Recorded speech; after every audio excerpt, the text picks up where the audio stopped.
بسم اللہ الرحمن الرحیم۔ دعا کے وقت درود پاک کا ثبوت۔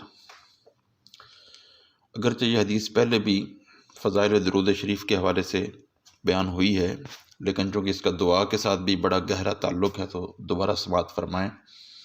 حضرت سیدنا فضالہ بن عبید رضی اللہ تعالیٰ عنہ سے مروی ہے، حضور رحمت عالم سیدنا محمد الرسول اللہ صلی اللہ علیہ وسلم نے ایک آدمی کو نماز پڑھتے دیکھا، جس نے نہ اللہ رب العزت کی عظمت بیان کی، نہ حمد کی، نہ ہی نبی کریم صلی اللہ علیہ وسلم پر درود پاک پڑھا، اور نماز پڑھ کر چلا گیا۔ تو حضور نے فرمایا کہ اس نے جلدی کی ہے۔ آپ نے اس سے بلوایا، اس سے اور اس کے علاوہ لوگوں کو مخاطب ہو کر کہا کہ جب کوئی تم میں سے نماز پڑھے، نماز پڑھنے کے بعد اس سے چاہیے اپنے رب کی عظمت اور اس کی ثنا سے آغاز کرے، پھر اس سے چاہیے کہ نبی کریم صلی اللہ علیہ وسلم پر درود پاک بھیجے، پھر جو چاہے دعا مانگے۔ ایسے ہی دوسری حدیث سماعت فرمائیں۔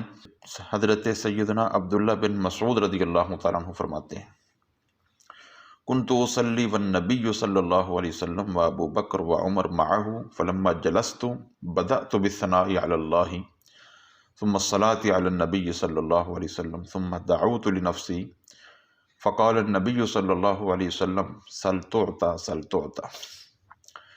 فرماتے ہیں کہ میں نماز پڑھ رہا تھا اور نبی کرم صلی اللہ علیہ وسلم اور ابو بکر و عمر رضی اللہ تعالی عنہما بھی آپ کے ساتھ موجود تھے۔ جب میں بیٹھا تو میں نے اللہ کی حمد و ثنا کے ساتھ ابتدا کی، یعنی دعا کرنے کے لیے جب میں بیٹھا تو میں نے اللہ کی حمد و ثنا کے ساتھ ابتدا کی، پھر نبی اکرم صلی اللہ علیہ وسلم پر درود پاک بھیجا، پھر اپنے لیے دعا کی۔ تو نبی کریم صلی اللہ علیہ وسلم نے فرمایا سل تعطى سل تعطى، مانگو تو میں دیا جائے گا، مانگو تو میں دیا جائے گا۔ لہذا معلوم ہوا کہ دعا کے لیے پہلے درود کا ہونا ضروری ہے۔ اگر درود پاک پڑھ لیا جائے گا تو ضرور دیا جائے گا۔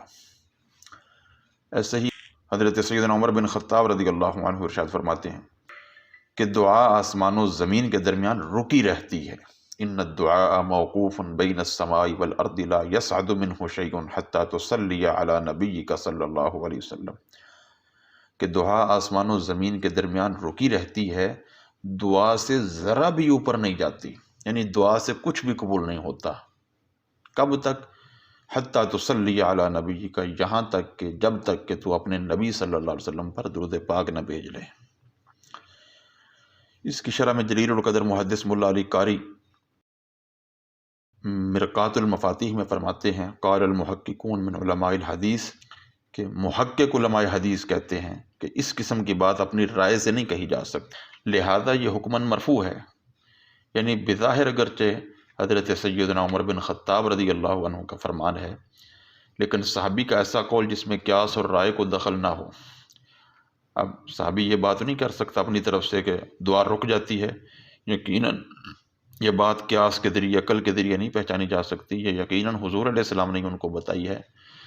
تو فرماتے ہیں کہ بظاہر اگرچہ حضرت عمر کا فرمان ہے، لیکن صحابی کا ایسا قول جس میں قیاس اور رائے کو دخل نہ ہو وہ حکماً مرفوع ہوتا ہے، یعنی یہ نبی کریم صلی اللہ علیہ وآلہ وسلم کا قول مبارک ہے۔ اگلی گفتگو میں انشاءاللہ دعا میں درود پاک کی اہمیت کے حوالے سے اولیاء اللہ اور علماء اعلام کے جو اقوال ہیں وہ بیان کیے جائیں گے۔ اللہ ملک کی توفیق نصیب فرمائے۔